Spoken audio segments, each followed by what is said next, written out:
Happy holidays, darlings. Hope everybody's doing well. I'm doing okay.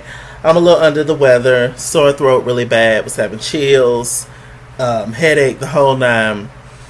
Thank God I don't have the flu and I don't have the strep throat, but I do have a viral situation going on. I was going to do these videos last night, but I was not feeling it, child. Dizzy as hell. So I'm definitely feeling better today. God is good. Amen. Hope y'all is doing okay. Calling out to Marie Too Cool on Twitter. I don't know where you are, sweetheart. I miss you. Tell me what's going on with you. Okay. So, Real Housewives of Atlanta. Kayla, Todd's daughter. She is, she's getting ready to go to New York. And she wants to pursue modeling. Also, Riley, Candy's daughter, is going to New York, and she's going there for an internship, I believe. Riley's put up in this nice apartment. She has a certain allowance a month, etc. She even called Candy throughout this episode and asked for, she saw this vintage shirt that she wanted, and asked Candy could she get it and stuff, and then Candy said no. So I don't know where Kayla's going to be staying while she's in her stay in New York, but the girls are not going to be staying together, which is odd to me. You would think that, they could look out for each other, help each other out, save money, etc. But then I was just like, well, the girls aren't close, and they was not close when they was there in Atlanta. Candy even expressed that they barely talk to each other, and the fact that you, Candy, as the parent, and you, Todd, as the parent, as her actual biological father, who was not in her life for a long time, you would think that you would be going above and beyond to create this special relationship, this bond with your daughter, but that's definitely not the case. They showed a scene with Todd when Todd was he was out spending money. Karma, Candy's friend, came over. And he was out spending money. He bought a trailer or something, some kind of food truck. I don't know what Todd is doing. Todd wants to open up a whole nother OLG situation. Just a mess. And Karma had to tell Candace about what's going on.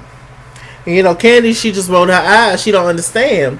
Candy expressed that she offers all the time to give Kayla money and help Kayla out. And Todd declines it. She's grown. She's an adult. Yada to yada. Yet it's okay for you, Todd, to be out there spending Candy's money. The whole thing. Oh, it's his money. He got his own money. I'm sure he does got his own money, but he don't got Candy's checks. Okay, and the fact that they are in business together on all these different businesses now. I'm not talking about back in the day before he came into the picture. The fact that he's in tune with all these businesses with her now means that it's mostly her money is going into things, and he's doing whatever. So he can spend Candy's money. He can be frivolous with the money and reckless and do whatever he wants to do with the money, but he won't let his daughter reap the benefits of Candy's checks. Does that make any kind of sense? At least that's what I got from it. Y'all tell me in the comment section what y'all got from it. I was just so disappointed, and I was just like, really, Todd? Todd, you was a hot mess. Really, Todd? So your daughter, who comes from humble beginnings, who come from a single parent household because you was not there, sir, who grew up in New York or whatever. Her mama, I'm sure, did the best that she could, whatever, what have you. And then you end up marrying your chick, which is Candy Burris. And y'all end up living a certain kind of lifestyle. Your daughter, is staying in the house with y'all, all that kind of stuff. But you don't want Candy to help her out just because she grown. Riley's grown. It's just like, just be fair. I remember it was last season or the season before that when when the Housewives first premiered. And I remember them showing a scene of everybody working in OLG. The aunties, Candy's aunts, Mama Joyce, them, Kayla was working. Everybody was working in OLG except for Riley.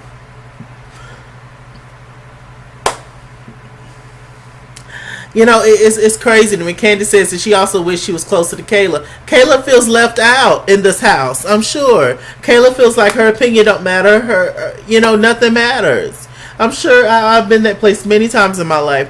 I don't know for sure, but I'm guessing that Kayla feels alone in that big house with other people in it. Kayla feels like she don't matter. Kayla don't even get support from her biological father. And her biological father won't let her stepmama, which is Candy, support her either. So how is she supposed to feel? That girl's still by herself, sitting on all these millions of dollars and can't use none of them? Insane, darling. Insane. I was so disgusted. I was just like, oh my God. I understand they're two different ages, Riley and Kayla. Kayla's older than Riley and stuff, and they don't have much in common, but my God, I feel like Kayla's been trying for but Riley, Riley's Riley, child. It's Joyce's granddaughter, so dry and hateful, and don't want nobody to come up in there. Oh, so you're supposed to be my sister now? I will always be my mom's biological daughter. I'm not saying all that happened. It's just all in my head, but I wouldn't be surprised.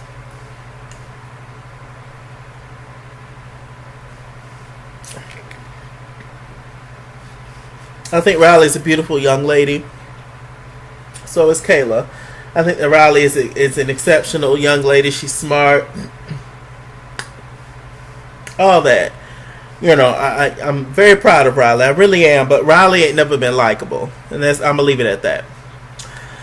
Okay. So, what else is going on? Kenya met up with Cynthia. And, they were talking about Marlo.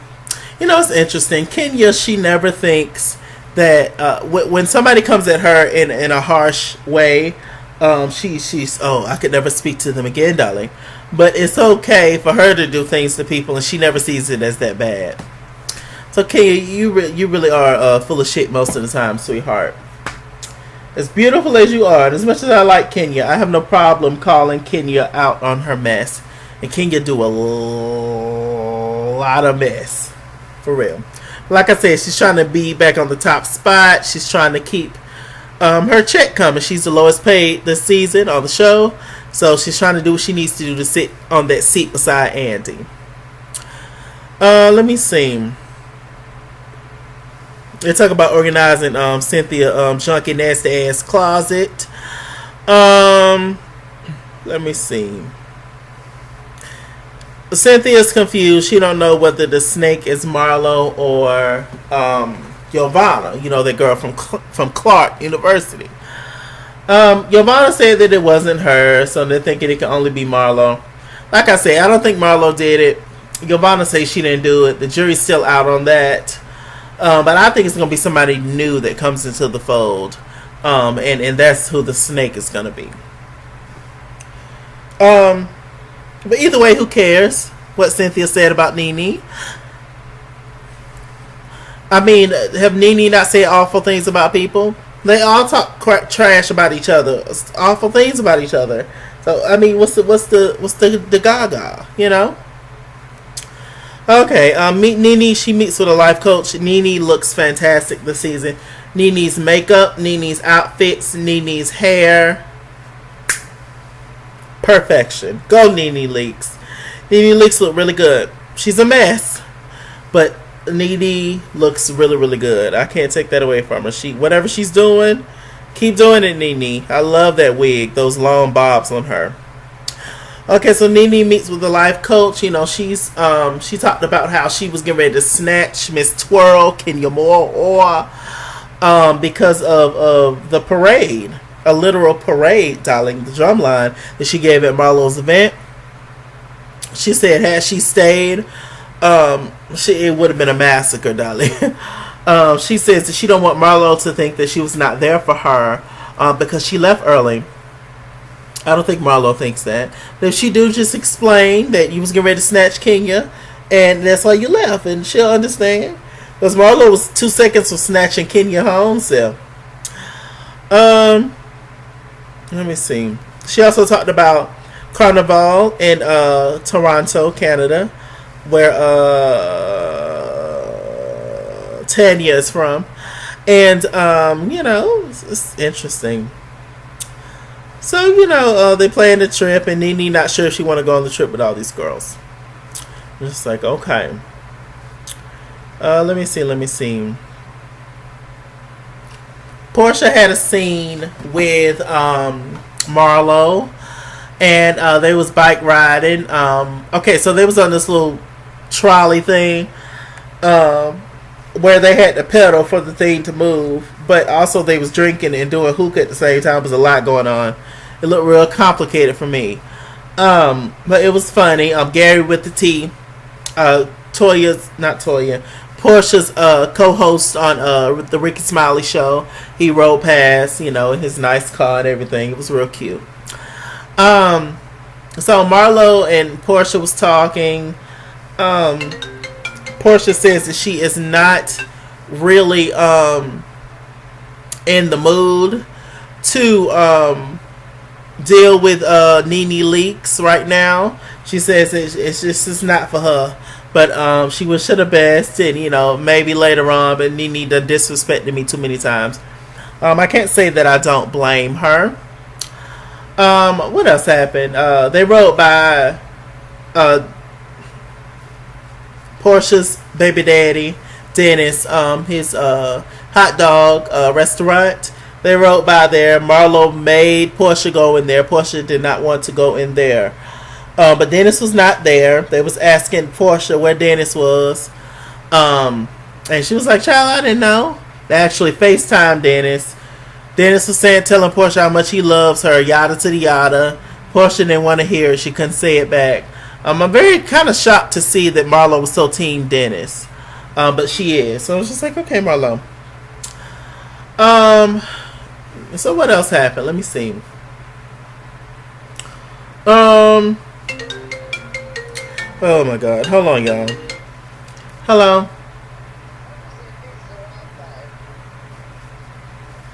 Okay. Nothing important. So anyway, Marlo met with Dennis. And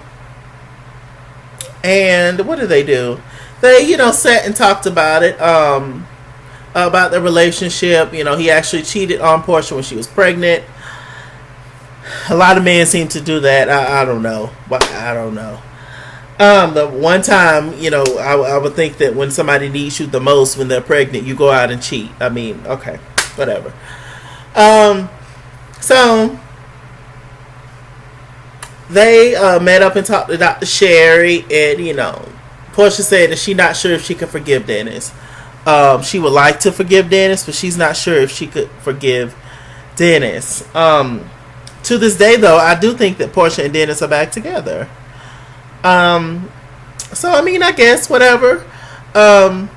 Congratulations to them. And if he cheats again, Portia just might, there might be another massacre. Like Nene was going to massacre Miss Twirl. Kenya Moore.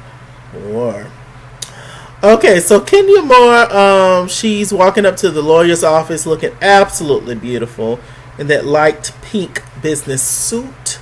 I was like, come on, Kenya Moore. Let me see.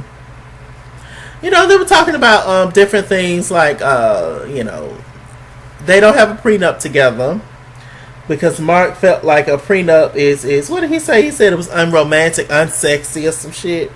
Ooh, child, I can't. Kenya really went all out for this relationship. She really did. Child. So, now they're trying to decide her assets versus his assets. People get super duper petty when it comes to divorce. And so she's trying to protect herself and trying to make sure that whatever she has for her own is only meant for her daughter. Now she's trying to find out who the person is going to be, the power of attorney. So now she's trying to worry about who that person going to be. Maybe it should be her Aunt Lori. I don't know. I mean, that's the closest family member she got. Besides her dad, but her dad is kind of, shisty. Or at least he appears to be. No shade.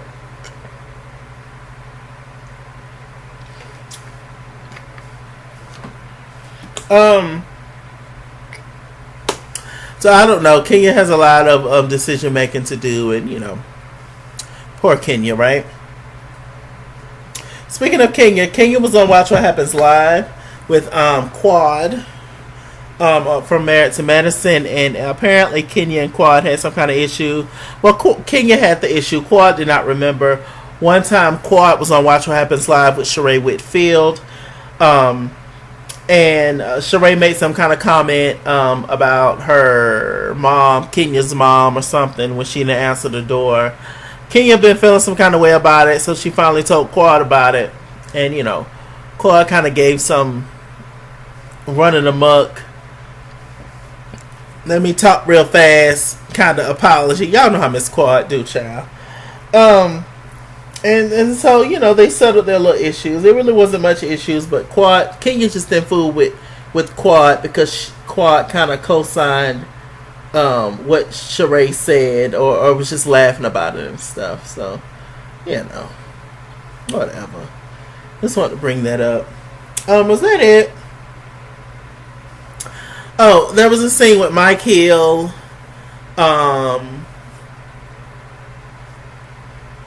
Will, Cynthia, and Eva, and they met up. They went bowling. This is a new thing now with bowling with footballs. I don't like that. It's probably less streamless on your hands and stuff though, so that's probably a good thing. But apparently there was this deal that if Cynthia won the game, then Mike will move. Will would move to Atlanta, and if Will won the game, then Cynthia will move to LA. Apparently, Will won the game, and apparently Cynthia's going to LA now to move to live. I don't know. Maybe it's just a game. It's gonna be hard for her to leave Atlanta for sure. But if she moves to LA, then she can't be a part of Real Housewives of Atlanta. I mean, unless she fly back and forth all the time. But Cynthia cheap child, she ain't gonna do that. So we gonna see. Anyway, with that said, I am Mr. Chalaki. Mr. Chalaki on Google Plus. Follow me at Iskensworld on Instagram and Twitter. At Iskensworld89 on Snapchat. Chess King on Facebook. Mr. Chalaki on Cash App and PayPal. Run me my money, or run me my thing. Run me my money the way I get paid. Ow! Yes! Y'all like that song? Oh, no, child. Alright, see you guys later. Bye. Stay black, stay tuned.